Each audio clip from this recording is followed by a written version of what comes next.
Em 1970, o primeiro presidente socialista da América Latina foi eleito, Salvador Allende. Em 1973, um golpe destruiu a democracia no Chile com apoio estrangeiro. A ditadura militar, que só acabaria em 1990, remodelou a sociedade com um neoliberalismo selvagem e promoveu a prisão e tortura de cerca de 38 mil presos e o assassinato de 4 mil chilenos, reprimindo movimentos sociais e sindicatos. Hoje falaremos dessa história. Nossa convidada é Angelina Peralva, socióloga, professora emérita da Universidade de Toulouse e ex-professora da Faculdade de Educação da USP. Angelina, seja bem-vinda. Obrigada. Então, eu te peço que você... Bom dia. Temos aqui o Felipe Lotti também. Tudo bem, Felipe? Tudo bem, tudo bem? Tudo bem. Bom dia. Angelina, eu te peço então que você conte um pouquinho para a gente essa história. Bom, essa história tem várias dimensões. Ou seja, o Chile foi, num determinado momento, uma espécie de meca para exilados potenciais latino-americanos. Na verdade, houve 3 gerações, eu diria, de brasileiros no Chile. A primeira em 64, ou seja, meu tio era deputado estadual pela Guanabara e Teixeira foi exilado por um governo de direita, que era o governo de Alejandro. Um avião da Força Aérea Chilena veio buscar ele e outros exilados no Rio de Janeiro. Ou seja, a questão do asilo político era uma coisa que, em 64, funcionava na América Latina como uma questão de Estado, ou seja, independentemente dos governos que tivessem em cada país. Ou seja, os primeiros asilados chegaram antes do governo social-democrata de Eduardo Frei, ou seja, que era um governo centrista, sucedeu a esse primeiro governo. Depois houve uma geração de 68, ou seja, os exilados de Ibiúna, da queda do 30º Congresso da UNE. Depois foi gente como eu, ou seja, os vencidos, digamos assim, da luta armada, ou os simples militantes, como no meu caso, ou seja, pessoas sem importância política maior, mas que a ditadura e o governo Médici perseguiu de maneira violenta. Então, isso resultou no Chile a gente tinha uns 4 mil asilados brasileiros, ou seja, gente de todo tipo. Gente que teve uma liderança política e gente que, na verdade, foi ao Chile como curiosidade, ou por curiosidade, ou porque estava assustado com a perseguição, com as diferentes perseguições, formas de perseguição da ditadura. O governo Allende, então, nesse momento, ou seja, já nos anos 70, como você evocou, era uma experiência de democracia na América Latina. Eu acho que ele mudou a cabeça de muitos de nós. Ou seja, entender que eu fiz parte de uma geração, estou com 75 anos agora, fiz parte de uma geração que entendia a política como resistência à ditadura, mas também com objetivos revolucionários, ou seja, Cuba, a tomada do poder pelas armas. E o Chile foi uma ruptura desse ponto de vista importante, porque, efetivamente, Allende foi eleito, era um governo democrático, então era uma ideia relativamente nova do socialismo com liberdade, ou seja, o socialismo era a redução das desigualdades sociais, a redução da miséria, a participação popular na democracia era era isso, né? Mas num contexto de Guerra Fria, ou seja, então de forte polarização internacional, com uma divisão do mundo que não admitia, ou seja, onde uma experiência como a experiência chilena, ela não tinha lugar de existir, não tinha possibilidade de existir, porque ela estava identificada a um projeto que era negado pelos Estados Unidos e por todas as ditaduras latino-americanas que existiam naquele momento, né? Bem, então foi isso, ou seja, foi uma experiência extremamente interessante, extremamente mobilizadora, digamos assim, culturalmente, do ponto de vista da cultura política, foi uma mudança muito importante. Eu acho que no nosso horizonte, na percepção que a gente tinha do que era política e do que ela deveria ser, uma experiência única, original, mas que foi boicotada e contra a qual, enfim, forças políticas importantes lutaram, tanto internamente no Chile, quanto a partir de uma aliança internacional, onde os Estados Unidos tiveram um papel importante, mas onde a ditadura brasileira teve também um papel muito importante, né?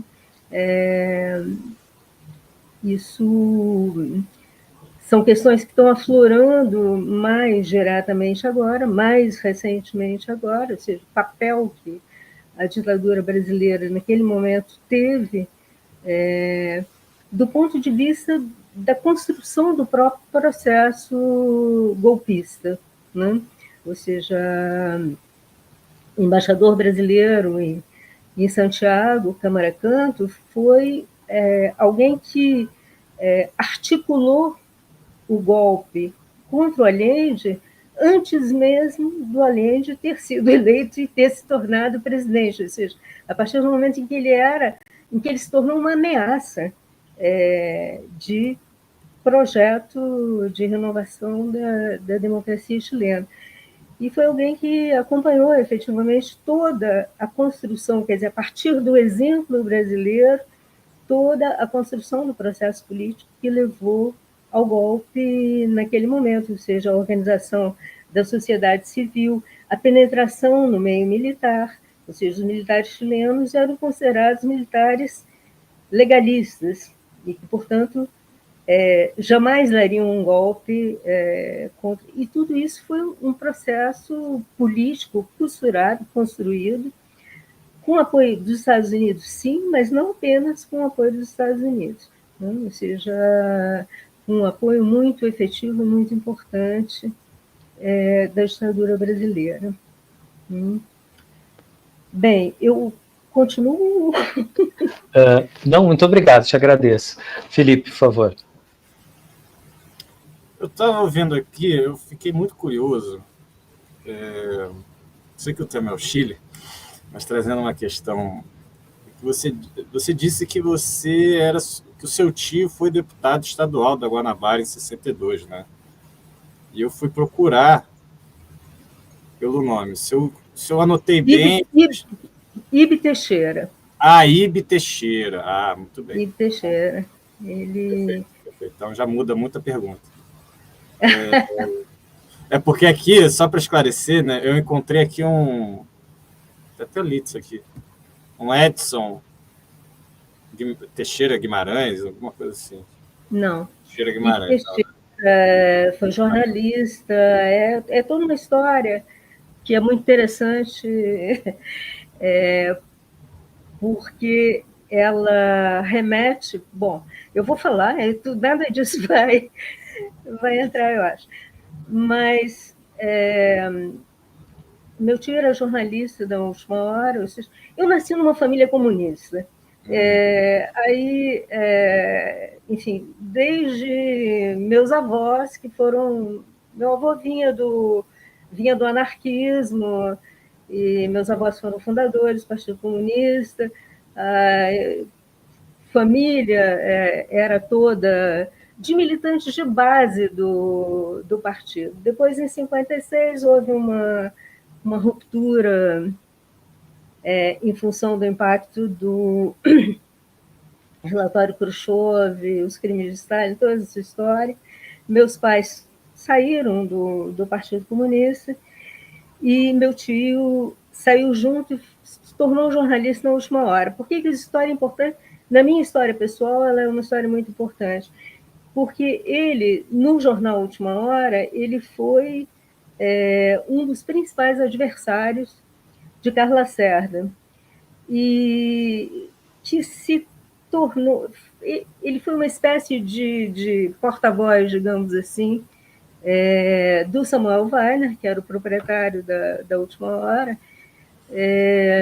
enquanto adversário do Carlos Lacerda. Ele teve muita visibilidade e denunciou muita coisa do governo Carlos Lacerda, que foi uma espécie de projeto piloto, eu diria, do que aconteceu depois do golpe, né? Ou seja, as técnicas de tortura que a ditadura aplicou e implementou, tudo isso já existia na Guanabara durante o governo Carlos Lacerda. E ele, digamos, teve muita visibilidade e foi muito visado. O escritório dele foi completamente destruído depois do golpe, e ele se exilou. Ou seja, meu pai, naquele momento, era diretor de um outro jornal, que é o Correio da Manhã, que apoiou o golpe. Então, era uma espécie de divisão na família, mas eles eram muito amigos. E foi meu pai que tirou meu tio das garras da polícia e que colocou dentro da Embaixada do Chile, né? Então, bom, e o Correio da Manhã também virou muito rapidamente. Tudo isso é uma história super complicada de por que o Correio da Manhã aderiu ao golpe contra o Jango, de por que uma semana depois eles já estavam na oposição à ditadura e foram liquidados o jornal foi liquidado pela ditadura, né? Ou seja, enfim, deixou de existir, deixou de poder existir enquanto jornal de oposição. Então, meu tio foi essa primeira geração, entende, de que eu estava falando no golpe chileno, ou seja, enfim, entre os asilados, primeiros asilados do golpe chileno. Não sei mais por que eu estava falando nisso. Você chegou aí você se exilou no Chile por conta dele já ter sido, do seu tio já estar lá, seu pai participou desse processo de exílio? Como é que foi isso? Meu pai se exilou... Ele tinha algum contato com a embaixada? Na organização do asilo do meu tio se exilou oficialmente na Embaixada do Chile e saiu, como eu disse, ou seja, os primeiros asilados eram um governo de direita, mas os primeiros asilados foram oficialmente recebidos e um avião da Força Aérea Chilena veio buscar no Rio de Janeiro. Ou seja, foram... no meu caso, não, eu passei a fronteira, eu não fui exilada oficial, né? Ou seja, e naquele tempo as fronteiras eram atravessadas mais facilmente do que hoje, né? Ou seja, as tecnologias de controle eram mais limitadas.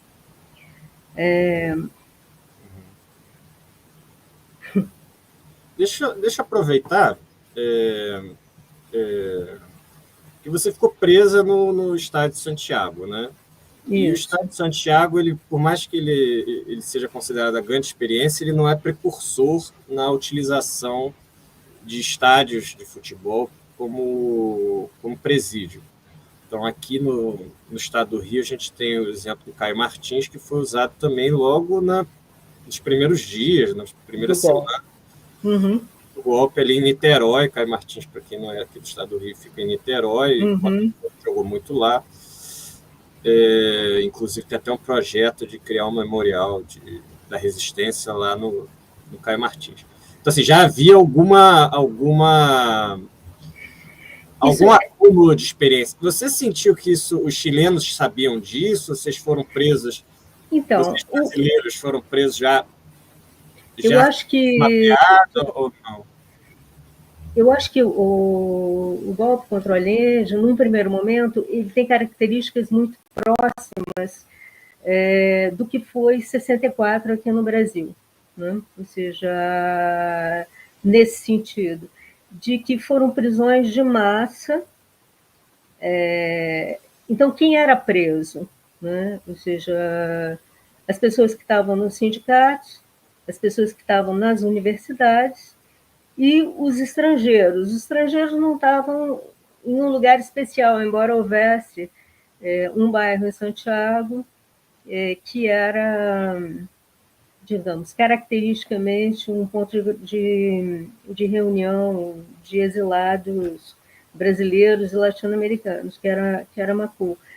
Mas, de modo geral, os estrangeiros eles foram objeto de uma ação específica da ditadura chilena, porque, enfim, dos que estavam tomando o poder naquele momento. Então, eram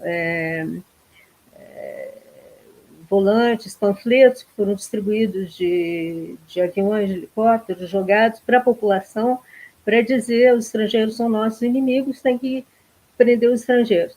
Maciçamente, ou seja, eles não sabiam, na verdade, quando estavam prendendo estrangeiros, o que eles sabiam é que os estrangeiros, ou uma parte dos estrangeiros que estavam no Chile, uma parte significativa, eram militantes políticos vindos de diferentes países. Era tudo que eles sabiam, mas eles não tinham controle, como a ditadura teve no Brasil, quer dizer, de uma ação mais focada em organizações políticas. Isso eles não sabiam, ou seja, os estrangeiros que eram presos porque estrangeiros. Então, era uma experiência de prisão de massa, ou seja, uma grande rede que era jogada para carregar para dentro das prisões, daí a questão do estádio, ou seja, os estádios para poder concentrar uma grande massa de prisioneiros até que eles pudessem, em seguida, fazer uma triagem, ou seja, fazer uma seleção, né? Então, nesse contexto, o que me parece importante, que eu acho que com o tempo a gente conseguiu entender um pouco melhor, é que os mortos, os estrangeiros mortos pela ditadura chilena, quer dizer, salvo algumas raras exceções, nós fizemos uma homenagem nos 50 anos do golpe a 6 brasileiros que foram mortos no Chile. Um deles foi morto numa manifestação, ou seja, pela extrema-direita, chegando numa manifestação. A outra, que era Jane Vanini, ou seja, que foi morta mais tardiamente, foi num contexto de participação na resistência chilena. Agora, os outros 4 brasileiros, eles foram mortos por razões aleatórias, ou seja, circunstanciais, eu diria. Eles não estavam sendo visados especificamente. Eles foram presos enquanto estrangeiros, né? E por razões ligadas às condições da prisão deles, eles terminaram sendo mortos. Então, de uma certa maneira, quer dizer, cada um de nós que foi preso naquele momento poderia ter sido morto, ou não, né? Ou seja, os que não foram,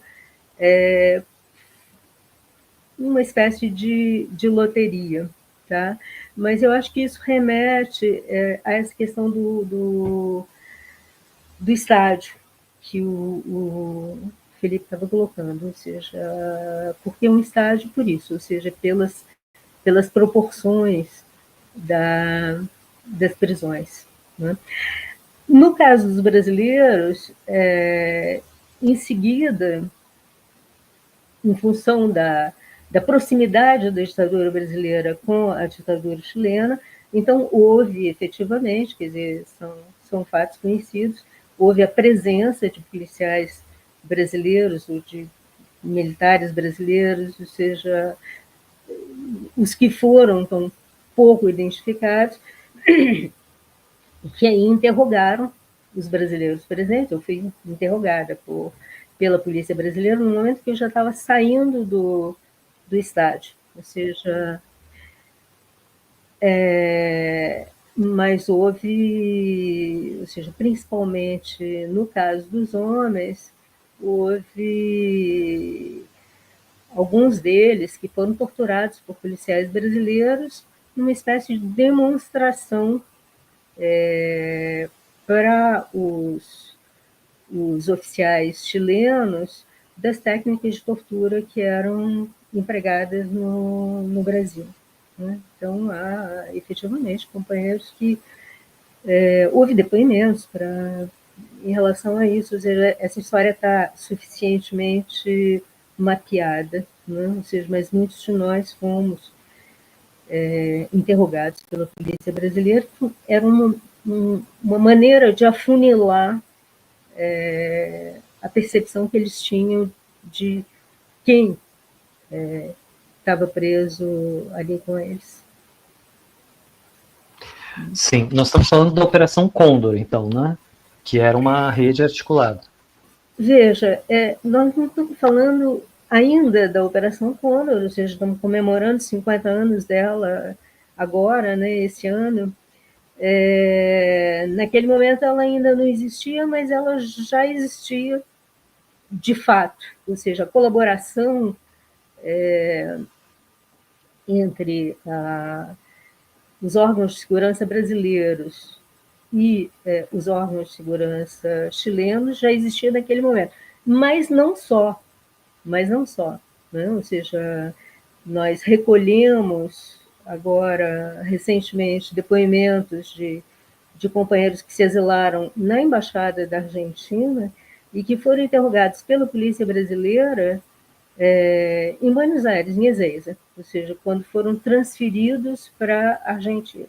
E a Argentina, naquele momento, não era ainda uma ditadura militar, mas a colaboração entre as forças de segurança argentinas e as forças de segurança brasileiras já estava muito presente, a extrema-direita já era muito presente na Argentina naquele momento, ou seja, inclusive dentro dentro do próprio governo peronista, né? E eles temiam, do mesmo modo como os chilenos, os argentinos também temiam a presença de brasileiros exilados, militantes políticos, ou seja, então a Operação Condor não existia formalmente ainda, mas os mecanismos de operacionalização foram formalizados, institucionalizados posteriormente, eles já existiam. Obrigado, Angelina. Bom, quero te fazer uma pergunta, porque, bom, nós estamos falando de sociedades coloniais, né, em que haviam aristocracias aí que levavam os recursos para as metrópoles e tal. E essa elite que nasceu daí vai ser um pouco essa elite que vai participar dos golpes, né, fazendo assim uma ideia mais ampla. O que você acha que esse sistema econômico que foi implantado no Chile tem a ver com isso, com a extração de recursos, com a apropriação das empresas, enfim? O que você acha?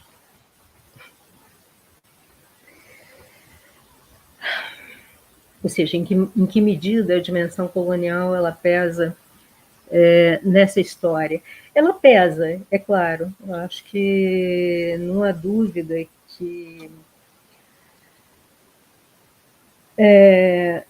essas questões estavam muito presentes, eu acho, tanto no golpe brasileiro, ou seja, tanto em em 64. Na verdade, há uma questão central, política, que me parece central em relação ao golpe brasileiro e que está presente também no Chile muito fortemente, que é a questão da autonomia, volta, a questão da soberania nacional, que está tanto na ordem do dia nesse momento, ela existia de forma extremamente aguda. Quer dizer, tanto em 64, nas condições que levaram ao golpe, e isso é muito impressionante no debate brasileiro atual, porque é como uma espécie de volta atrás, ou seja, uma figura como a do Carlos Lacerda, ela, em suma, que se declarava não nacionalista. Existia um termo, né? Ou seja, que era o termo entreguista, que era muito importante, né, naquele momento, ou seja, em 64. Essas questões estavam muito em jogo, efetivamente, tá certo? Ou seja, a questão da nacionalização das empresas estrangeiras, no caso, a nacionalização do cobre no Chile. Havia interesses econômicos. A essa dimensão econômica, eu acho que é dos interesses econômicos. Eu não acho que seja uma dimensão... eu não acho que seja a dimensão mais importante, eu acho que a dimensão política era mais importante. Ou seja, naquele momento, e a grande diferença para o momento atual, ou seja, nós estamos vivendo um momento de Guerra Fria, ou seja, um momento de divisão de blocos no mundo muito forte, né, muito, muito importante. Então, isso pesava muito em toda a discussão. Quer dizer, havia um certo mecanismo de releitura, né, de todas as questões que eram questões de soberania, que eram questões de igualdade, de melhoria das condições de vida do povo brasileiro, tudo era reinterpretado à luz da questão do socialismo, da questão da adesão a um bloco em detrimento de outro bloco, enfim. E as questões no Chile, elas estavam ainda muito, muito presentes, claro, e apenas no Chile, em seguida, a história é de uma experimentação de outra coisa, ou seja, que é a questão do neoliberalismo que você evocou, né? Ou seja, que foi uma coisa muito... Então, dois projetos muito diferentes, quer dizer, um projeto onde o Estado tinha um papel importante na limitação das desigualdades sociais, ou seja, na redução das desigualdades sociais, na redução da pobreza, na participação popular, ou seja, na abertura de espaços para uma participação popular, e um projeto que foi um projeto autoritário, mas um projeto de terra arrasada do ponto de vista dos direitos sociais, dos direitos econômicos e do ponto de vista, digamos, das alianças econômicas, e, enfim. O Chile foi um laboratório, a gente sabe, né? Ou seja, uma experiência precursora daquilo que veio no mundo em seguida, né? Muito obrigado. Felipe, por favor. Angelina, ontem a gente fez entrevista com dois ex-militantes da época, né? E pelo menos um, acho que o Wilson deixou isso claro, mas acho que esqueci o nome dela agora, acho que era Paula. Renata. Colocaram isso, de que participaram das organizações do Chile. Você chegou a participar do MIR, ter proximidade do MIR? Não. Partido Socialista? Não, digamos, os brasileiros que estavam no Chile naquele momento eram todos militantes de alguma maneira, né? Ou seja, então houve os que se aproximaram das organizações chilenas, inclusive aqueles que não tinham um engajamento militante importante no Brasil, ou seja, muitos deles que foram atraídos pela experiência chilena, começaram a militar no Chile. Muita gente começou a militar no Chile, né? Outros continuaram militando nas suas organizações de origem, né? Isso foi mais o meu caso, ou seja, mantiveram o Chile, quer dizer, como asilo, mas para projetos que estavam ligados ao Brasil, ou seja, a resistência brasileira. Então, houve uma diversidade muito grande, todo mundo era militante, todo mundo era de esquerda, digamos, maciçamente, salvo as infiltrações, que também tiveram um papel importante.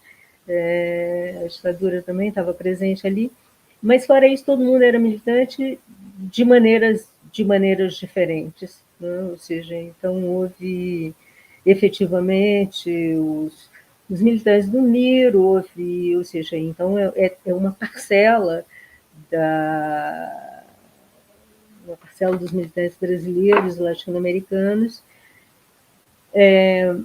que pensavam em termos de resistência, ou seja, porque todo mundo sabia que o golpe vinha, então que se prepararam para uma resistência, mas a resistência não veio, ou ela veio, no caso chileno, mais tarde, ou seja, o tempo de os militantes se articularem, se organizarem, né, para resistir. Fora isso, ou seja, no próprio momento do golpe,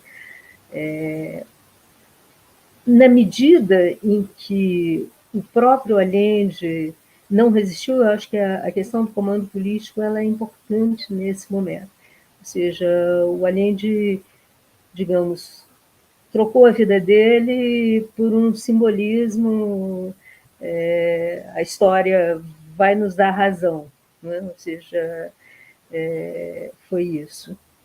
E no caso do Brasil, houve uma coisa semelhante, foi muito diferente, mas uma coisa semelhante, ou seja, o Jango também não resistiu, né? E a partir do momento em que o comando político não resiste, então é muito difícil você falar de resistência imediatamente, né? E os militares chilenos, no momento do golpe, eles temiam muito a resistência. Isso aí é uma coisa muito interessante, porque eles próprios não tinham muita ideia, uma ideia muito precisa do que eles controlavam, ou seja, quais eram as forças fiéis a Allende e quais as que não eram. Ninguém sabia nada. Isso atravessou toda a experiência, pelo menos no período inicial do golpe, toda a experiência do golpe propriamente dito. Isso era muito claro no estádio, no período em que eu passei lá, era muito clara a ambiguidade, ou seja, havia militares que nos ajudavam, né? Isso é uma coisa muito interessante, na verdade, ou seja, porque um poder central, ele não controla tudo. Então, você também navega entre as brechas enfim, de pessoas que, na verdade, estão ali, mas que não estão aderindo. É uma história muito, muito curiosa, né? Ou seja, nos dias seguintes do golpe, não fui eu que vivenciei, mas me foi contado por uma pessoa muito próxima, que dirigia um táxi em Santiago, continuou trabalhando, um brasileiro, e num certo momento ele foi parado numa barreira do exército, não pode continuar. E ele começou a conversar com os soldados que diziam para ele, no próprio dia do golpe, que diziam para ele que tinham sido deslocados de Puerto Montt, sul do Chile, para defender o camarada presidente. Ou seja, então, tropas que foram deslocadas com um argumento de que estavam indo para Santiago para defender o Allende, né? Ou seja, pessoas que foram, evidentemente, completamente enganadas, que estavam sendo mobilizadas pelo golpe. Ou seja, então, acho que tem toda essa margem de ambiguidade política que eu acho que é uma coisa interessante de ser pensada, que eu acho que marca os limites de um poder que está se instalando, ou seja, um poder golpista, mas que não controla toda a situação que ele está desencadeando. Nossa, impressionante, né?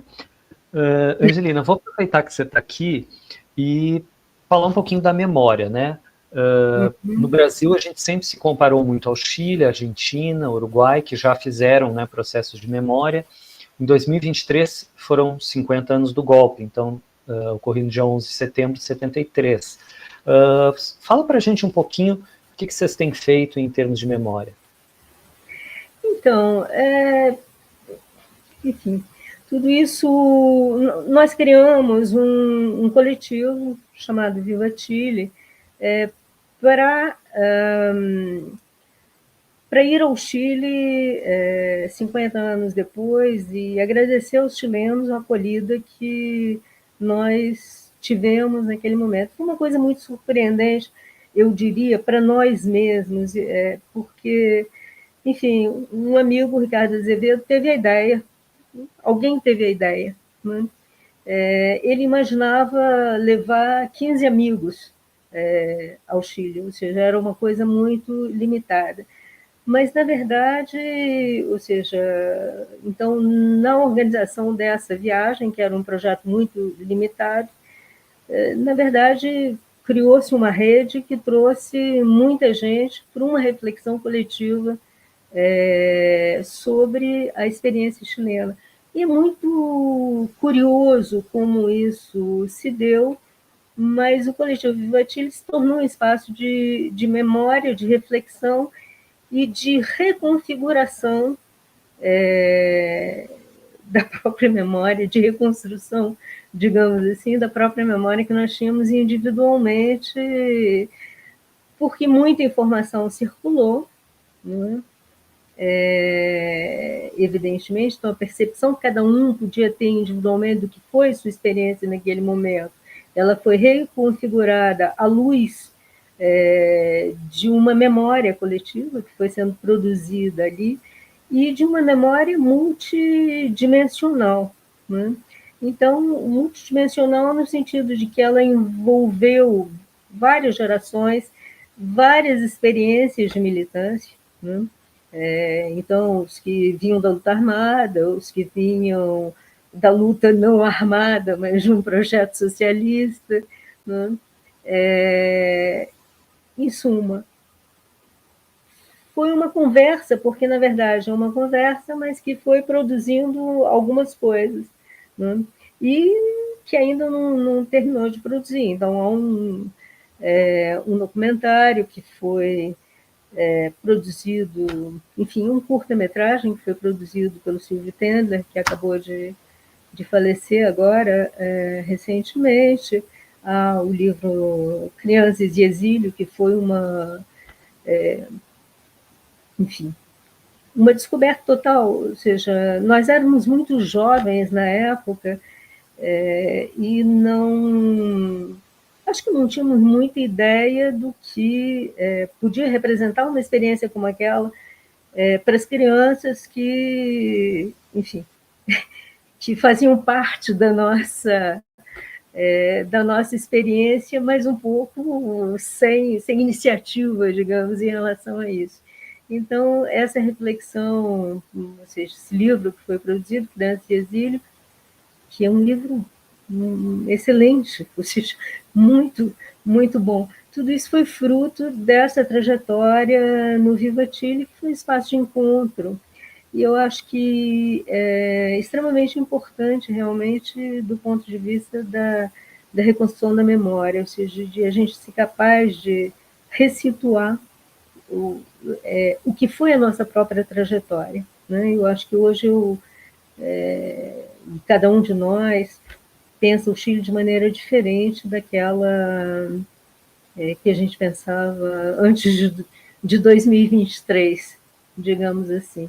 E muita coisa aflorou, muita coisa foi verbalizada, que estava escondida, né, nas nossas próprias trajetórias.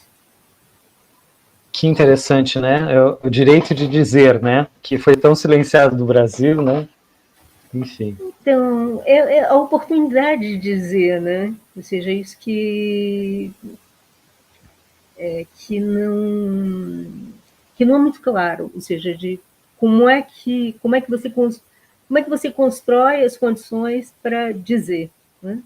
Porque há muitas coisas que são dificilmente dizíveis, digamos assim, né? Bom, Angelina, um prazer enorme te receber. Agradeço muitíssimo por compartilhar essa experiência com a gente e por estar aqui com a gente. Felipe, por favor.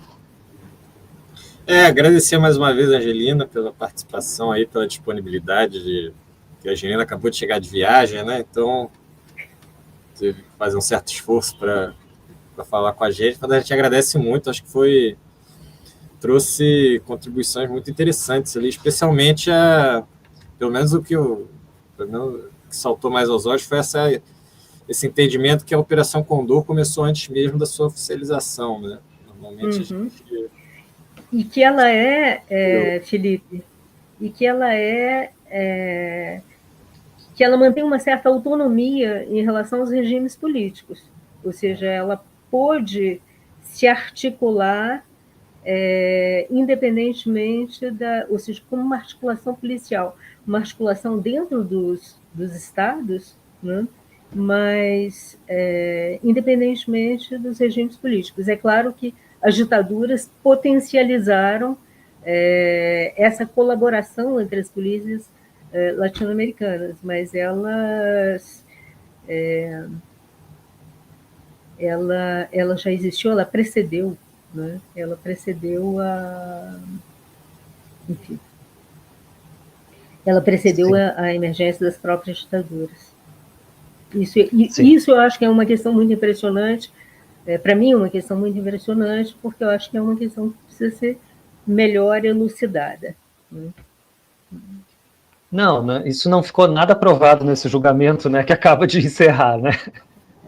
As aristocracias permanecem, né? Bom, pessoal, um prazer enorme. Agradeço para mim muito. Também, viu, gente? Eu espero que vocês, dessa confusão aí, que vocês consigam editar alguma coisa que seja, enfim, compatível com o formato. Agradeço muito, muito mesmo, viu? Um beijo enorme para você e obrigado, Felipe Lotti, pela presença. Até a próxima. Valeu. Obrigado. Até a próxima. Tchau, Valeu. gente.